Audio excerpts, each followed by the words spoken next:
Bismillahirrahmanirrahim. Assalamualaikum warahmatullahi wabarakatuh. Alhamdulillahirabbil alamin. Wassalatu wassalamu ala asrofil anbiya'i wal mursalin sayyidina wa maulana Muhammadin wa ala alihi wa sahbihi ajma'in. Amma ba'du. Perkenalkan, nama saya Rabiatul Adawiyah. Saya dari Prodi Bimbingan Konseling Islam, Fakultas Usuluddin Adab dan Dakwah, mata kuliah Perbandingan Agama Islam, dengan pengampu Dr. Samsul Hidayat, MA, yang saya hormati dan takzimi. Baik, di sini saya akan menjelaskan tentang Katolik dan Protestan. Sedikit saya akan memaparkan tentang Katolik dan Protestan yang telah ambil di dalam sejarah. Dunia Kristen menceritakan bahwa Konstantin Agung telah melakukan pemindahan ibu kota ke Kekaisaran semenjak tahun 330 Masehi, semenjak tahun 395 Kekaisaran Romawi terbagi menjadi dua. Kekaisaran yaitu Kekaisaran Barat yang berpusat di Roma, dan juga Kekaisaran Timur yang berpusat di Kota Baru. Konstantinopel di tahun 529 dikisahkan bahwa pihak gereja telah menutup akademik Plato di Athena, kemudian mendirikan sebuah ordo pemikir untuk pertama. Jadi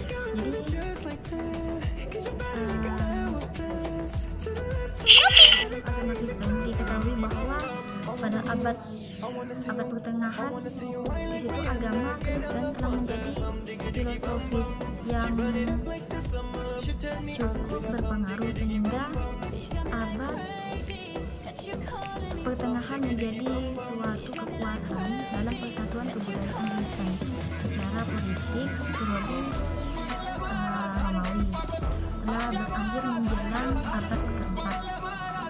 Akan tetapi uskup Romawi tetap menjadi pimpinan tertinggi gereja Katolik Roma bergelar Paus, yang dalam bahasa Latinnya dikenal istilah. Juga Papa yang mempunyai makna sama dengan namanya yang selanjutnya, diyakini sebagai wakil Kristus di bumi dan dapat memberikan pengampunan terhadap dosa-dosa manusia. Dengan melalui memberikan Roma telah menjadi pusat agama Kristen hampir sepanjang Kristus dapat memberikan kemampuan dosa umatnya, dan ini pemahamannya yang melampau batas karena Martin Luther melakukan protes terhadap Paus dan gereja Katolik Roma. Akibatnya lahirlah sekte yang berbeda dengan agama Katolik yang dikenal dengan sebutan gereja Protestan. Dari persoalan tersebut, maka dalam agama Kristen dikenal dengan dua aliran besar yang dikenal sampai saat ini, yakni agama Kristen, Katolik, dan Protestan. Disitulah dalam kisah-kisah, dalam sejarahnya, dan juga ada pengertian. Nah, di sini pengertiannya yaitu teknologi Katolik dan Protestan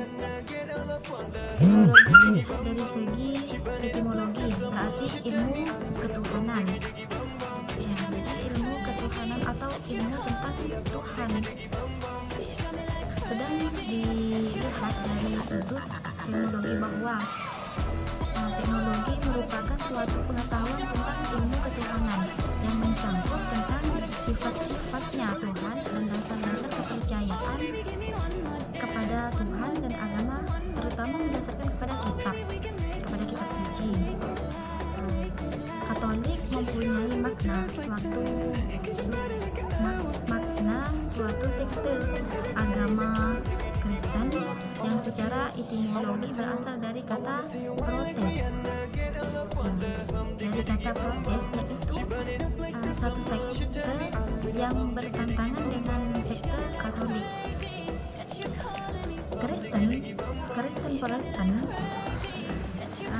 Kristen Protestan merupakan agama Kristen yang dahulunya menganut sekte Katolik karena dilakukan paus lahirnya sekte Protestan dipelopori oleh Martin Luther. Teknologi Kristen Katolik maupun Protestan mempunyai makna suatu aliran atau kebiasaan yang dilihat dari sudut ilmu ketuhanan yang merupakan dasar-dasar kepercayaan kepada Tuhan dan agama, terutama kitab-kitabnya, kitab suci, baik agama Katolik maupun Protestan. Kristen Katolik, Gereja Katolik mempunyai keyakinan bahwa Allah itu hanya satu yang hadir dalam tiga prodi. Maksudnya itu tiga pribadi, yakni Allah Bapa, Yesus Sang Putra dan Roh Kudus. Keyakinan tersebut tercakup di dalam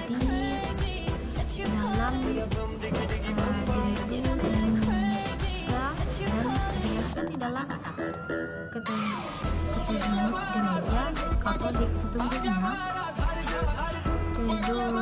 Mika merupakan sebuah pusat informasi dalam menjelaskan masalah keyakinan dari denominasi Kristen yang ada, sebagaimana kegiatan konsili yang di Yerusalem yang pada saat itu pengajarnya adalah para rasul sekitar tahun 50 Masehi dalam rangka menjelaskan tentang ajaran-ajaran gereja, dan hal ini dapat menjadi tolak ukur untuk pelaksanaan konsili gereja.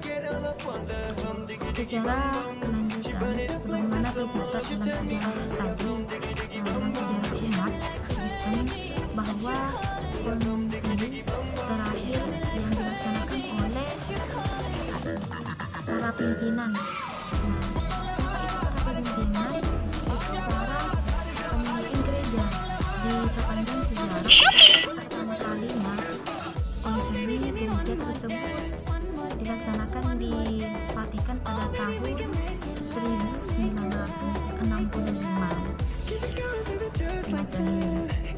Jadi peristiwa konsili sebagai bentuk upaya pihak gereja untuk menyatukan pemahaman umat Kristen dalam permasalahan teknologi dan masalah-masalah yang ada hubungan dengan perkembangan. Jadi dalam perkembangan gereja dan umatnya, karena sama gereja selalu diterpa oleh kanibus gereja itu sendiri, sehingga lahirlah sekte-sekte dari keyakinan.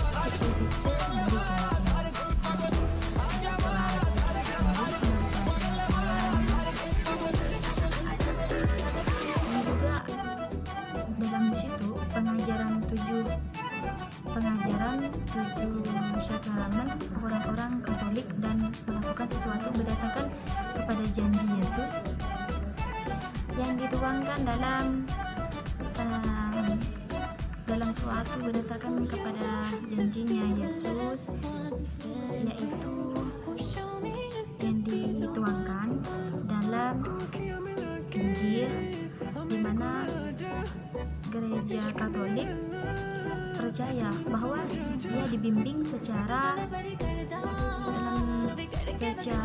berkelanjutan oleh Ruh Kudus. Dengan demikian mereka akan terhindar dari kemungkinan keliruan dalam doktrin mereka melalui kitab suci, tradisi suci, dan magisterium kitab suci. Kristen Katolik terdiri atas kitab-kitab yang terdapat dalam perjanjiannya, dalam perjanjian lama versi Yunani yang disebut dengan Septuaginta, berita ke-27 tulisan perjanjian baru yang ada dalam Codex Vaticanus yang terdaftar di dalam surat hari raya yang ke-39 yang ditulis Athanasius. Seluruh kitab tersebut adalah kumpulan ke-37 di sini. Dan juga ada kitab suci Katolik, kitab-kitab dan tulisan-tulisan yang dianggap Katolik oleh gereja Katolik dikenal sebagai kitab Deuterokanonica. Tradisi suci tersebut merupakan ajaran-ajaran gereja yang telah diwarisi dari waktu ke waktu semenjak zaman ke zaman. Para rasul kitab suci bersama tradisi suci disebut depositi imam magisterium yang berasal dari kata magister kita langsungkan Latin yang berarti apostolik yang dilakukan oleh Paulus, uskup yang menghormatkan orang-orang yang kudus. Dalam isu itu yang berkaitan dengan anugerah perbuatan baik dan keselamatan bertentangan dengan segala tanda kemajuan, sehingga belum mendapatkan kurang puas terhadap keadaan gereja yang buruk ini, terhadap perilaku para waktu lahir dan keliru yang tidak senonoh ahli filosofot pada abad pertengahan. Jadi pada abad pertengahan Imam Elkan 1724 yang lahir di dalam melestarikan fondasi dasar kepercayaan Kristiani dan merupakan seorang Protestan semenjak era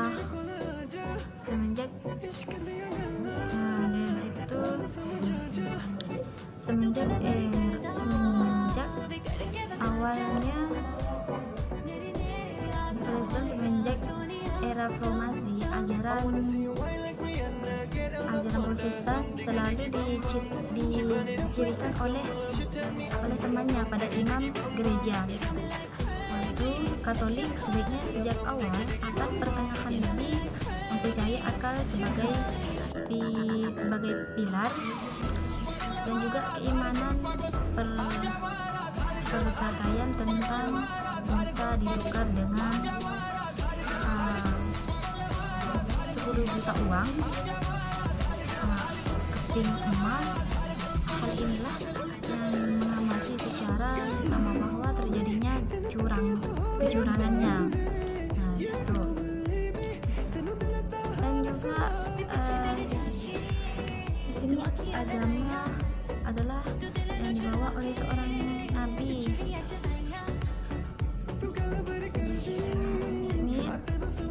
Ini adalah agama yang dibawa oleh seorang nabi.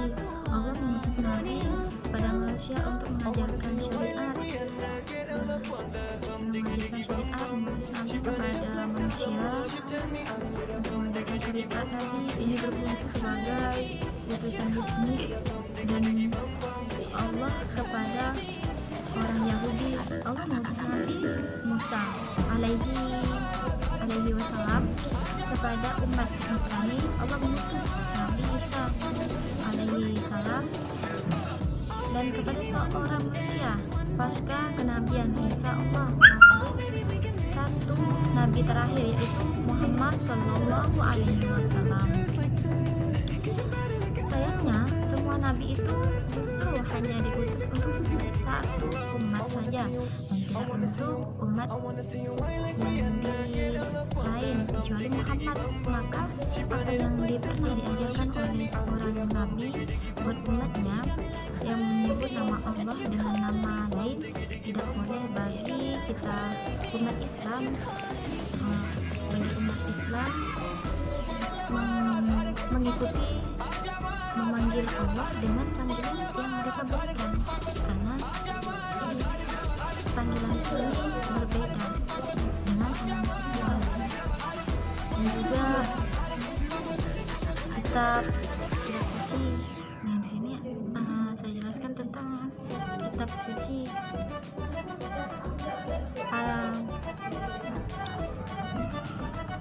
Kitab suci ini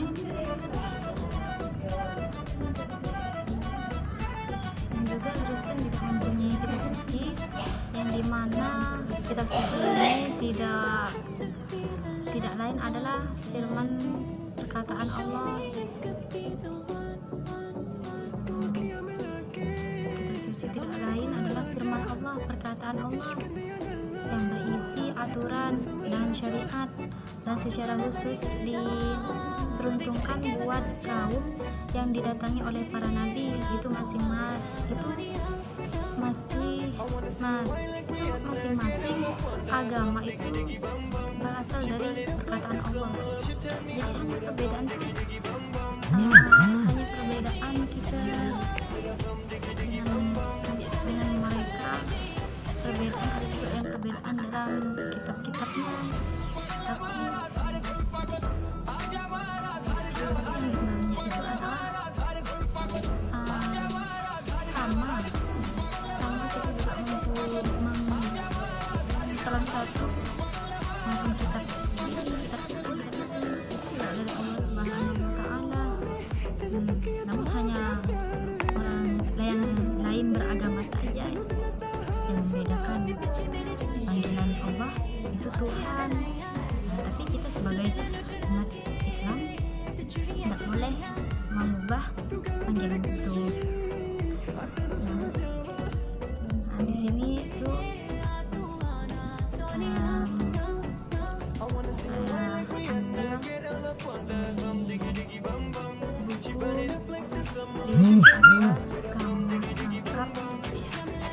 bahasa Indonesia Pen Anglia Surabaya 2023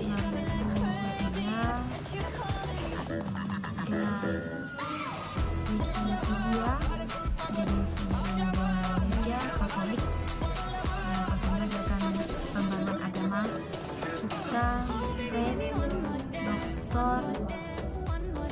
Haji Berhok, sejarah gereja PT BPK Gunung Mulia Jakarta 2004. Dr. Haji Berhok, sejarah. Hanya inilah yang dapat saya sampaikan, kurang lebihnya saya mohon maaf, semoga bermanfaat. Bila ada kata-kata yang salah, saya mohon maaf karena sesungguhnya manusia